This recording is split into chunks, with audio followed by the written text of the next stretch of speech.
Assalamu alaikum. N'hésite pas à liker cette vidéo et de vous abonner pour aider cette chaîne à partager la voix de la vérité. Merci. dama bëgg ñu ànd jàngat tuuti rek ci ñaari mbokk yi seen histoire dama cay jàngee lu bari jàngee naa ci ak lu mën a xew mooy jigéen ju nekk ci néegu sëy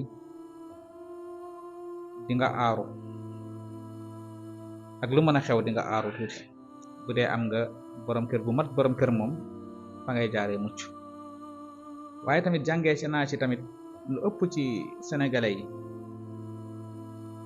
doo comprendre seeni position Sénégal am nañ fi ay xeetu nit yoo xam ne mënoo comprendre ñii ndax réer la wala ñàkk xam la wala am nañ fi ñoo xam ne ñooy feesal màggali di feesal gàmm yi waaye tamit ñooy feesal soirée waali soirée miya ñooy seetaan live fu Adamo rock su nangam ak sàngam di jégalu ci tur yooyu public boobu luy seen problème ak lan lañuy suivre au fond lan lañ gëm tamit Sénégal dangay nekk di waxtaan ci lu jëmale réew mi kanam lu jëmale jullit ñi kanam duñ la sax lijjanti nit taxaw di saaga di wuññi sutura jàmbur di dugg ci vie privée jàmbur sénégalais yi dem di ko seetaan benn mbokk daf maa wax ni am na kenn koo xam ne daf koo seetaan muy def live muy daggal saaga ñu koy seetaan naan doo leen nangam taan def nangam sama live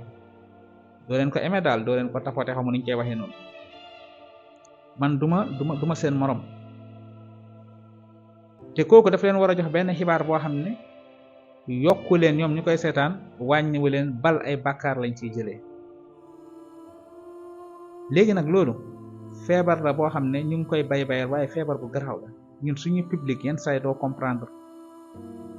doo xam sax ñun ban naka la ñuy dundee ñun doo comprendre